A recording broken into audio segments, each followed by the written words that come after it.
ساوڕێیان هێژا هیوادارم باش و تەندروست بن لە هەر شوێنێکی دنیا هەن دوور بن لە دەرد و بەڵا. وەکو ئاگادارن ئەمڕۆ لە هەولێر کۆنفرانسی ڕەواندی کوردی لە ناو دووکەوانە کە من پێدەنم کۆنفرانسی دەستە دووەکانی پارتی و لەگەڵ کۆمەڵێک مشەخۆر و بندیواری پارتی لە ئەوروپا. ئەمە ناوە ڕاستەقینەکەی دەبێت ئاوا بێتن نەک کۆنفرانسی ڕەواندی کوردی. تەوانە هاوڕێیانەوە جاری یەکەم نییە پارتی شتێکی لەو شێوازە دەکا. کاتی خۆشی کە مەسەلەی بە جینۆساید ناساندن لە پەرلەمانەکانی ئەوروپا بە تایبەت لە مەنتیقەی ئەسکەندەنافیە کە ویشتە تۆپچی پارتی کۆنفرانسێکی هاوشێوەی کرد. هەرچی مشەخۆر بوو لە ئەوروپا و کۆمەڵەکی لە کوردستانینا کۆنفرانسێکیان دروستکن پارەکی زۆریشیان لێسەر کرد. بە دەقیقی لە بینم نمایە هەدەفەکەش چ بوو؟ هەدەفەکە ئەوە بوو ئەو کاتی کە مەسەلەی بە جینۆساید ناساندن لە پەرلەمانەکانی ئەوروپا لە دەست ڕێکخراوی کوردۆساید چاک دەربینن ئەوان سەرپەرشتی بکەن. کەیتیشیان پێ نەکرا و پارەکی زۆریشیان سەرف کرد و لەسەر حیسابی من و توش بوو. ئەو کات ڕێکخراوی کوردۆساید چاک کۆمەڵە خەڵک کە خەڵکی مەبدەئی و خاوەن پرەنسیپ بوون لە کارکردن بە مەبدە ئەو کاریان لە بۆ پرۆژەی دەکرد کە بە پرۆژەی بە جینۆساید ناساندن بوو بە داهاتێکی یەکجار کەم بە ورەیەکی بەرز و مەبادیئێکی گەورەوە توانیان لە سوید مەسەلەی جینۆساید مەسەلەی ئەنفال بە جینۆساید بناسێن. لە بەرامبەردا ئەو پارتیانە ئەو هەم پارەیان سەرف کرد هیچیان پێ نەکرد. دەپرسیار ئەسلەکە ئەوەیە بۆچی ئێستا لەو وەختەی پارتی و لەناو پارتیش مەسعود بارزانی دێ کۆنفرانسێکی پەرەپروزە بۆ شێوازە دەکرد. تەبەن هاوڕێیان بایەشت لە سەرەتا بڵێم یعنی ئەوە وەکو زانیاری وەربگرت. خەڵکێ لەو ئەوروپای دەیناسم چوویتەوە کوردستان لە بۆ ئەو کۆنفرانسی بلیتی تەیارەی چوون و هاتنەوەی دە ڕۆژمانەوەی لە هوتێل خواردن و خواردنەوەشی لەسەر حیسابی بەرچی من و تووە. تێدەگەی چێشن ئەو کەسانە زۆربەی ئەو کەسانەنا کە کوردەواری خۆمان پێی دەرێن دەخیلە نەدەخیلە هەتا پارەیان تێ نەکەی هیچ ناکرد. یعنی زۆربەی ئەو خەڵکانەی لەوێن دەرن خەڵکی بێمەبدە پولەشی یان بە دیاریکراوی بندیوارەکانی خۆیانە. لەوانە زیاتر کەسێکی تێدان لێوە من ناوم لێنە کۆنفرانسی بندیوارەکانی ئەوروپا لەگەڵ کۆنفرانسی دەستە دووەکانی پارتی لە کوردستان. یعنی ئەوانەی لە کۆنفرانسەکەی بوون دوو بەش بوون.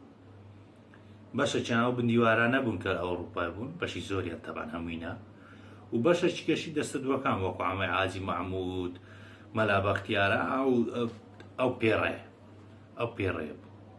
جا با بگەڕێنەوە سەر پرسیارە ئەسلیەکەی لەبەرچ لەو وەختەی پارتی تەنگاو بووە ئەو کۆنفرانسەی دروست کرد کۆنفرانسی کۆمەڵی بندیواری دەستی دووی پارتی.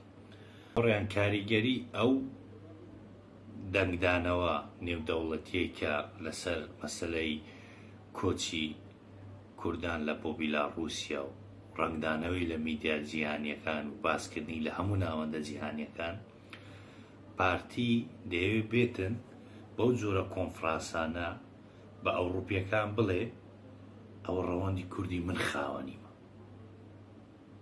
یعنی ئەوە خاڵە هەرە جەوهەریەکەی ئەو کۆنفرانسەیە. بەڵام ئەوروپیەکانیش دەزانن و پارتیش بەخۆشی دەزانی ئەو جەمعە فشۆڵەی کە خۆیان کردیتەوە ئەوانە ڕەواندی کوردی نین، ئەوانە بندیوارەکانی خۆیان. و لە هەمان کاتیشدا لە بەرامبەر ئەو کۆمەڵە خەڵکە بە ئیرادەیەی کە ناڕێکخراوە لە ئەوروپا دژ بەو دەست هەڵاتەی کار دەکا شتێکی کارتۆنی دروست بکە بە ناوی ڕەواندی کوردی وی بڵێ ئەوە ڕەواندی کوردیە. نەخێر ئەوانە ڕەواندی کوردی نینە. ڕەواندی کوردی بە خەڵکی بە ئیرادە و خاوەن پرەنسیپ دروست دەکەی و ئەوانە خاوەنی ڕەواندی کوردینە لە ئەوروپا یان سەرمەشقی ڕەواندی کوردینە خەڵکی بە پرەنسیپ و بە مەبادئن نەکە و جەمعە فشۆڵەی کە لەوێن دەرکۆکرایەوە. ئەمە بەشەکە لە خاڵە جەوهەریەکانی ئەو کۆنفرانسە. یعنی زۆر گرینگە خەڵک لەوە بگاتن ئەوە پارتی دەیەوێت بەو جەمعە فشۆڵی کە کۆی کردەوە زۆر بەیان بندیواری پارتینە بیکاتە چەکێک لە بەرامبەر ئەوروپیەکان بڵێ من خاوەنی ڕەوەندی کوردیمە کە ئەوەی پێ ناکری. هەروها لە بەرامبەر ئەو کۆمەڵە خەڵکەی کە خاوەن مەبدە و پرانسیپن و پەیوەندێکی یەکجار چاچیان لەگەڵ ناوەندە جیهانیەکان و ڕێکخراوە جیهانیەکان و پەرلەمانی وڵاتان هەیە شتێکی کارتۆنی دروست بکە. تۆ بینە بەرچاو هاوڕێیان پارتی بەدەیان هەزار کادیری هەیە لەو ئەوروپای، بەو دەیان هەزار کادیرەی ناتوانن یەک بابەت بجوولێن، بەڵام لە بەرامبەردا تەمەشای مەسەلەی ئازادی خوازانی بادی نابکەن. کۆمەڵە خەڵک کە خاوانی مەبادی و پرانسیپن بە بڕواوە کارەکە دەکەن، ئەوە نزیکەی 2 ساڵە نیان هێشتێ یەک دەقە چ لە سۆسیال میدیای ناوەخۆی کوردستان چ لە ناوەندە جیهانیەکان دۆسیەی دەستگیرکراوانی بادینێن یەک دەقە دابەزێن و داش نابەزێ. لەبەرچیەوە کارەکەشی لەبەر ئەوەی کۆمەڵە خەڵکی بە پرانسیپ و بە مەبادێ پشتگیری لەو دۆسیانە دەکەن، چاوێن لە پارەی نییە، بە پارە ئیش ناکەن و دەستی دوونینە، ئەوانە نە بووینە هەڵگری ئەو پەیامەی. جا بۆیە ئەم کۆمەڵە جەمعە وای کردیە دۆسیەی دەستگیرکراوانی بادینان زۆرترین پەرلەمانتار، زۆرترین وڵاتان، زۆرترین ڕێکخراوی مافی مرۆڤ قسەیان لەسەر ئەو بابەتە بێت کە ئەمە زەختێکی یەکجار گەورەی لە پارتی کردیە. بۆیە دەوێت لە ڕێگای ئەم جۆرە کۆنفرانسانە ئەمە تێک بشێت. دوو هاوڕێیان بینە بەرچاودا دووبارە پارتی 10,000 کادیری هەیە لە ئەوروپای، بەڵام ببینم بە ڕۆژی ڕووناک لە لەندەن چ لە نێچیروان بارزانی دەکەن، چێشن ئەوانەوەی لێ دەکەن کۆمەڵە خەڵکی بە مەبادی و بە پرانسیپن بڕوایان بە ئازادی هەیە، بەرگری لە مافی مرۆڤ دەکەن و بە ئاشکرا بەوانە دەرێن دز و جەردە.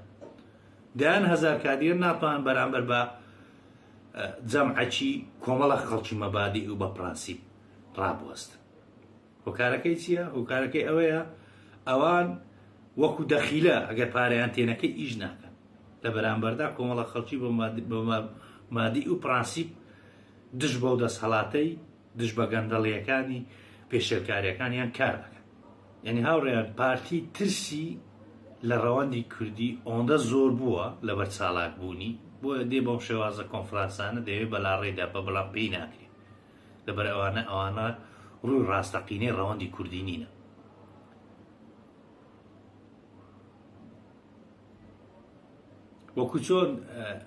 وەکو چۆن کۆنفرانسەکەی نەرویجیان لە 2007 فەشەلی هینە، تەنها پارە سەرف کردم، ئەوەی کوردستانیش هەمان شێوەیە.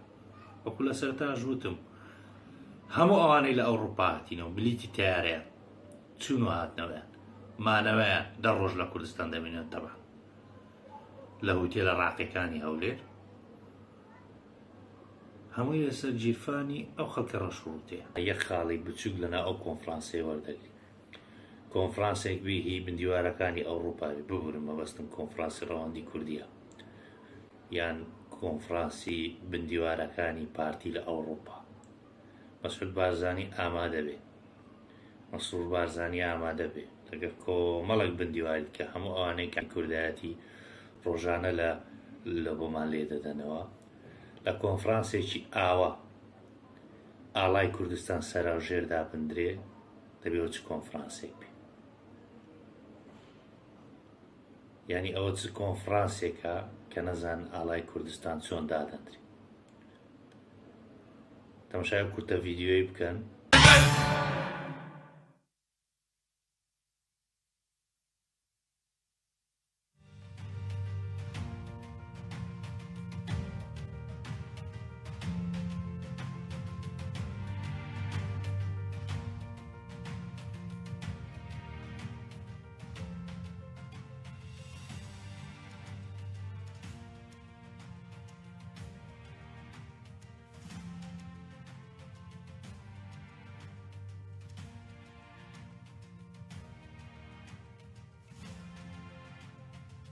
ئەوجە ببینن عەقڵیەتی ئەوانە چۆنە.